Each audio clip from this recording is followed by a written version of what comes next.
आज लाल किताब के फरमान आपके बारे में क्या बताते हैं, मैं स्क्रीन पर लेकर के आ रहा हूँ आप लोगों को। कल इसमें हमने बताया था राइट हैंड और लेफ्ट हैंड का कंसेप्ट। फरमान नंबर 4 क्या कहता है? आलिम को इल्म में शक क्या है? जन्म वक्त समा करे नर क्या करे, समा बड़ा बलवान। ये जो समा शब्द है इसका मतलब समय है, टाइम है। असर ग्रह सब ही पर होगा, परिंदा पशु इंसान। जो परिंद लिखा हुआ है उसका मतलब परिंदा है, और परिंदे में यहाँ पर मतलब है पक्षी से मतलब है। चाहे पक्षी हो, चाहे पशु हो, चाहे इंसान हो, ग्रह सब पर ही काम करेंगे। लाल किताब क्या कह रही है कि नर क्या करे? इंसान कुछ नहीं कर सकता, इंसान के हाथों में कुछ भी नहीं है। जो भी ताकत है, जो भी शक्ति है, वो समय के ही समय के पास है। समय सबसे बड़ा बलवान बताया गया है, और ग्रह सब पर ही असर करेगा इस संसार में, चाहे वो पक्षी हो, चाहे पशु हो, चाहे वो इंसान हो। ये फरमान नंबर 4 था। ये मैं जल्दी जल्दी बता रहा हूँ ताकि आपको और कंटिन्यूअस तरीके से हम लोग कर सके। राशियों के बारे में, हाथ की उंगलियों के बारे में बता रहा है। कल भी मैंने आप लोगों को बताया था, ये जो हमारी 4 उंगलियां हैं, इन 4 उंगलियों में आप देखेंगे प्रत्येक उंगली को 3 पार्ट्स में डिवाइड किया गया है। इसी पार्ट को, जहां पर ये फ्लैंज पे एक ये निशान लगा हुआ है आपके सामने, उसे लाल किताब ने गांठ कहा है। गांठ वो इसे भी कहता है, बैक साइड में गांठ होती है, इसे भी गांठ कहा जाता है। आप अगर उंगली को पीछे घुमाएंगे तो पामिस्ट्री में भी उंगली के पीछे जोड़ को गांठ कहा गया है। और जिन लोगों की गांठें उंगलियों के बहुत ज्यादा दिखाई देती है, उसको ज्योतिष में अच्छा नहीं माना जाता। ये मैं आपको क्लियर कर दूं। जिन गांठें उंगलियों में कम दिखाई देनी चाहिए, बहुत मोटी मोटी गांठें नहीं होनी चाहिए, ये गरीब व्यक्ति की निशानी है, गरीबी की निशानी है। यानी कि कहने का मतलब ये है, मैं अब आपको ऐसे बता रहा हूँ। आप अगर मजदूर मेहनत का स्ट्रगलफुल आदमी की अगर हाथ देखेंगे और पीछे से हाथ जैसे कहेंगे पीछे करके देखिए, तो उनके जो गांठ बंधी होती है ना, ये मोटी मोटी गांठें होंगी, और उनकी उंगलियों में गैप होगा। अगर आप ऐसा करेंगे, बिल्कुल सामने हाथ करें, ये मैं आपको इतना बढ़िया एग्जाम्पल बता रहा हूँ। कोई आदमी कहता है मेरे पास पैसा नहीं रुकता, मेरे पास पैसा नहीं आता, गरीबी के दिन काटता है, और अगर उसके हालात ऐसे हैं कि बस वो अपना पेट भर रहा है, भविष्य का कोई नहीं पता। तो ध्यान से रखना, अगर आप ऐसे अपने सामने रखेंगे और इन उंगलियों के बीच में नीचे से आपको छेद मिलेगा। छेद का मतलब होता है आर पार चीज दिखाई देगी। वो रोक, अगर उसमें पानी डाल दोगे तो पानी रुकेगा नहीं बिल्कुल भी इन किनारों पर। ये लक्ष्मी दोष कहा गया है, इसे लक्ष्मी दोष कहा गया है। ऐसा व्यक्ति के घर में धन नहीं आता, बहुत ही मुश्किल से कमा पाता है, और थोड़ा बहुत इकट्ठा हो जाए तो वो निकल जाता है। लक्ष्मी दोष जीवन में किसी प्रकार के ऐशो आराम का सुख नहीं बरत पाता। अगर थोड़ी बहुत खुशी आ जाती है तो झगड़ा पीछे पीछे आता है। इसीलिए ज्योतिष में ये जो बैक साइड में हमारी उंगलियां होती है, जब आप मोड़ेंगे, ये जो पॉइंट हैं, जो हमारे जोड़ हैं, इन्हें ही गांठ कहा गया है। इन्हें ही गांठ कहा गया है बैक साइड में। तो ये बहुत मोटी नहीं होनी चाहिए। आग ये एक प्रपोर्शन में होनी चाहिए, एक एग्जैक्ट रेशो में होनी चाहिए, और बहुत टफ नहीं होनी चाहिए। पीछे से कई लोगों की बड़ी बड़ी हो जाती हैं, और यहाँ इन दोनों उंगलियों के बीच में छेद हो जाता है। पर अगर केवल इन 2 उंगलियों के बीच में छेद है, ध्यान से समझना, अगर केवल ये 2 उंगलियां, इंडेक्स फिंगर और मिडिल फिंगर के बीच में अगर आप जोड़ते हो, छेद दिखाई देता है, ऐसे आप आंख करके देखते हो, आर पार रोशनी दिखाई देती है, तो इंडिपेंडेंट नेचर है। ये कोई ज्यादा खतरे वाली बात नहीं है। परंतु बाकी उंगलियों में छेद नहीं दिखाई दें, केवल 2 उंगलियों के बीच में छेद हो, तो फिर वो लक्ष्मी दोष पूर्णता नहीं होता है, पर वो इंडिपेंडेंट नेचर का व्यक्ति होता है, मूडी किस्म का व्यक्ति होता है। अगर सब उंगलियों में 2 आ जाए, छेद आ जाए, तो फिर पैसे के मामले में, धन के मामले में उनको दिक्कतों का सामना भी करना पड़ता है। अब लाल किताब क्या समझा रही है सर हमें? ये एक बार गांठ का दोबारा बोलना। का मैं बोल चुका हूँ। सिंपल है कि ये जो हमारी गांठें हैं, ये गांठें पीछे की तरफ, आपको गांठें समझ में आ गई? अगर हाथ ऐसे करते हैं तो ये पोर्शन बिल्कुल नीचे की तरफ से, अगर हम इधर से देखते हैं, अगर इनमें से रोशनी आर पार दिखाई देती है या छेद दिखाई देता है, अगर वो प्रत्येक उंगली के बीच में होगा, तो वो गरीबी की निशानी है, लक्ष्मी दोष है। और अगर वो नहीं है, चिपका रहता है, तो ऐसा व्यक्ति पैसा बहुत सोच समझ करके खर्चा करता है। वो हर स्टेप के ऊपर कैलकुलेशन करके चलता है।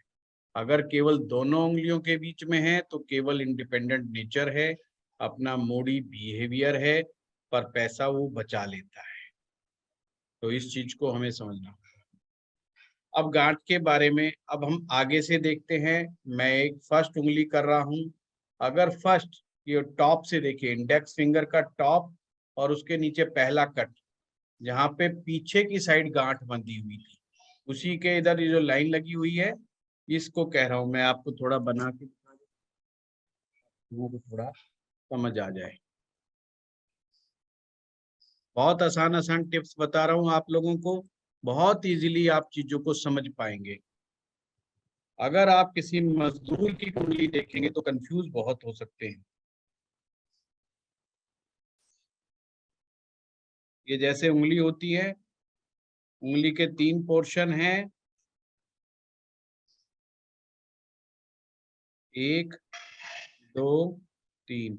ये ऐसे पोरे बने होते हैं, ऐसे ऐसे आपने देखा होगा।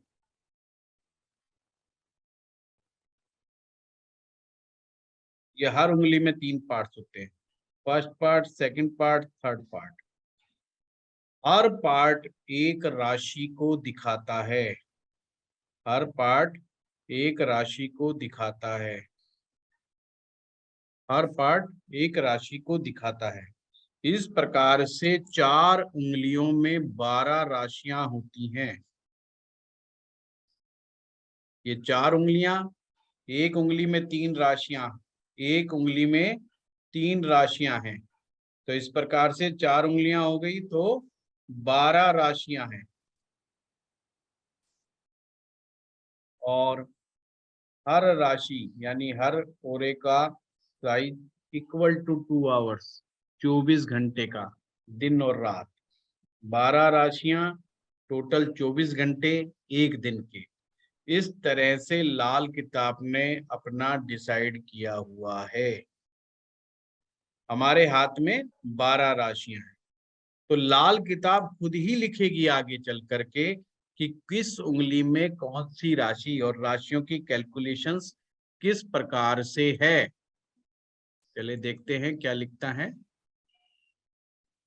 हाथ की उंगलियों की हर एक गांठ 24 घंटे के दिन और रात को 12 हिस्सों में तकसीम करने पर हर एक टुकड़ा, हर एक टुकड़ा ठीक पूरे 2 घंटे का ना होगा, मगर 12 टुकड़ों में से हर एक टुकड़ा राशि कहलाता है। ये कहता है एग्जैक्टली वो 2 घंटे का तो नहीं होगा, कुछ कोई टुकड़ा 2 घंटे से थोड़ा कम होगा, कोई 2 घंटे से थोड़ा ज्यादा होगा, फिर भी इनको 12 टुकड़े मान लिए गए हैं, और ये 12 राशियां कहलाते हैं। अब ये क्या कह रहा है, पहली उंगली समझ लीजिए। 12 राशियों में इंडेक्स फिंगर सबसे पहले उठानी है। सबसे पहले इंडेक्स फिंगर उठाएंगे, उसमें फर्स्ट फ्लैंज के ऊपर मेष राशि, दूसरी में वृष, तीसरी में मिथुन। मैं बना करके दिखाता हूं आप लोगों को। ये जैसे इंडेक्स फिंगर मान लो, इसे मेष राशि, पहला फ्लैंज मेष, दूसरा वृष, तीसरा मिथुन। ये इंडेक्स फिंगर है।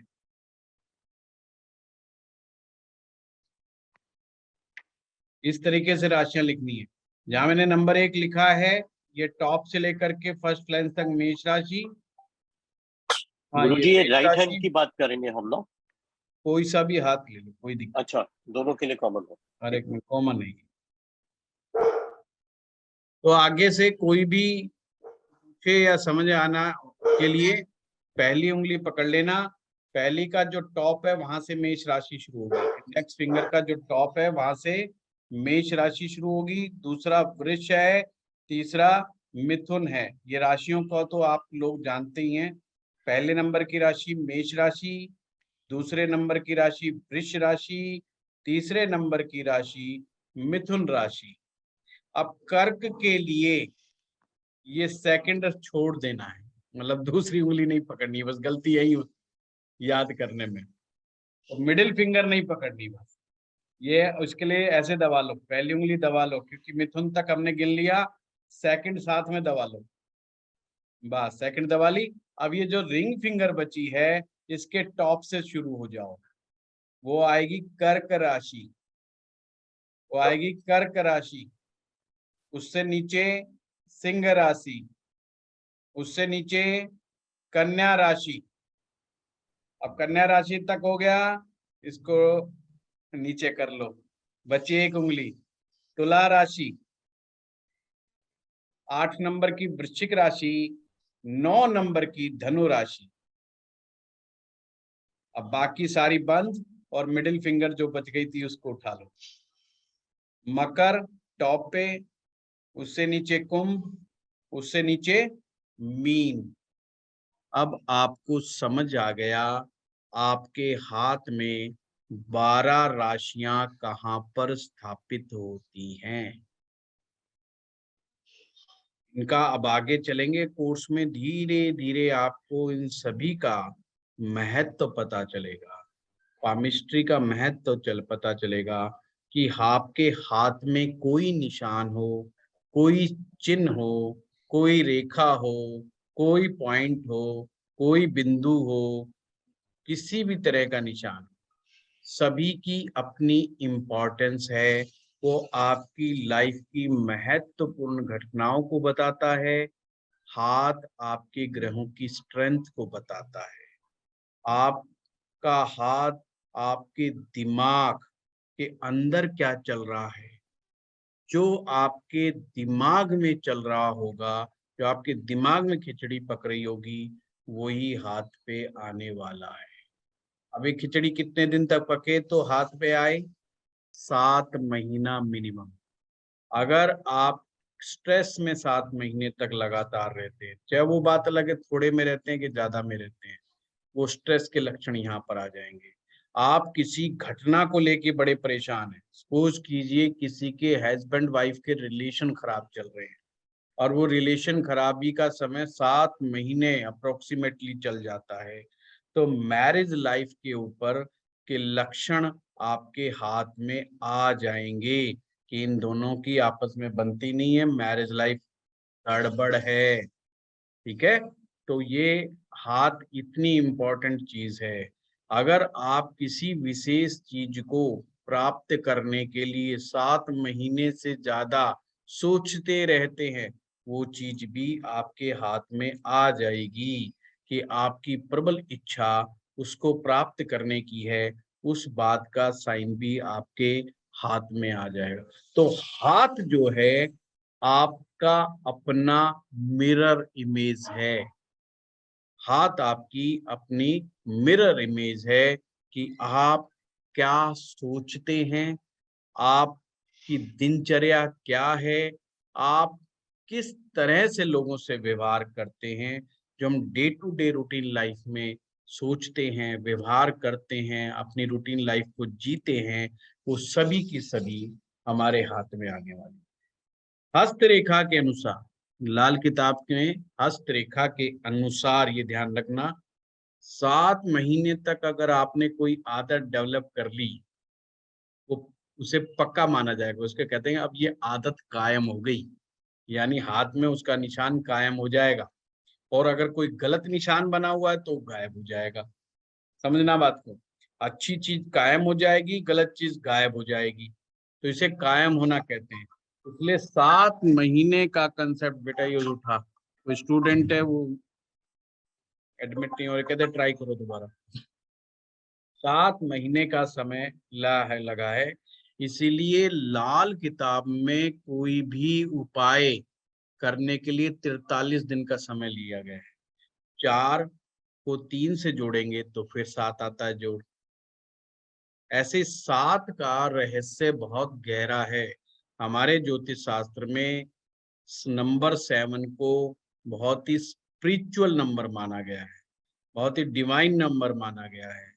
नंबर 7 को रहस्यमय नंबर भी माना गया है। कहा जाता है नंबर 7 के साथ रूहानी ताकत, स्पिरिचुअल डिवाइन पावर्स वर्क करती हैं। इसलिए आपको ये नंबर 7 का पता लगा। ज्योतिष बहुत ही इंटरेस्टिंग सब्जेक्ट है, ध्यान रखना। आपके सामने कोई व्यक्ति आ जाता है, आप उसको बड़े अच्छे से समझ पाते हैं इस विद्या के द्वारा। और कुछ नहीं, अब कुंडली वो बताए ना बताए, डेट ऑफ बर्थ बताए ना बताए, हाथ तो आप देखते ही हैं। उसके हाथों के आकार प्रकार, उनकी गांठें, गांठों के ऊपर आने वाले बाल, इनसे सब चीजों का महत्व है। उसी से पता चल जाता है कि इसका बिहेवियर किस किस्म का है। ये करुणामय आदमी है, सॉफ्ट है, आर्टिस्ट टाइप आदमी है, या बहुत ही एडमिनिस्ट्रेटिव टाइप आदमी है, बहुत डोमिनेटिंग पर्सनैलिटी है, या बहुत अग्रेसिव आदमी है, या धोखेबाज आदमी है, यहाँ तक भी पता चलता है।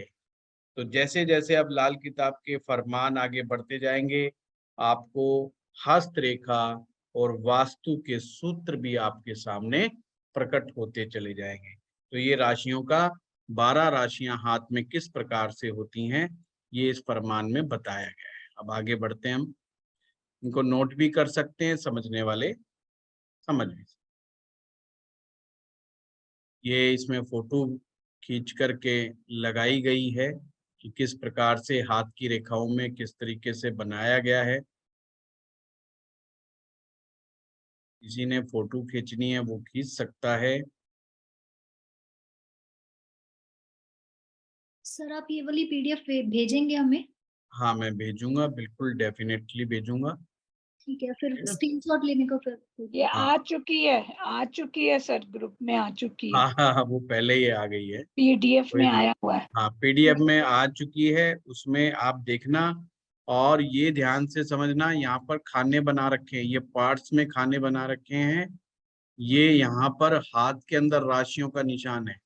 जैसे मेष राशि, यहाँ सूर्य के नीचे नंबर 1 लिखा हुआ है। अगर आप इस चित्र को देखेंगे तो नंबर 1 यहाँ लिखा हुआ है।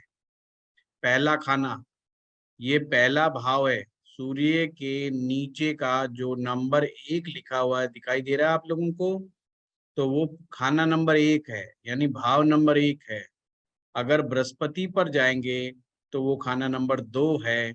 अगर नंबर 3 पे जाएंगे तो वो मंगल के नीचे, अंगूठे के नीचे आप देखिएगा, अंगूठे के नीचे जो नंबर 3 है वो मंगल का क्षेत्र है।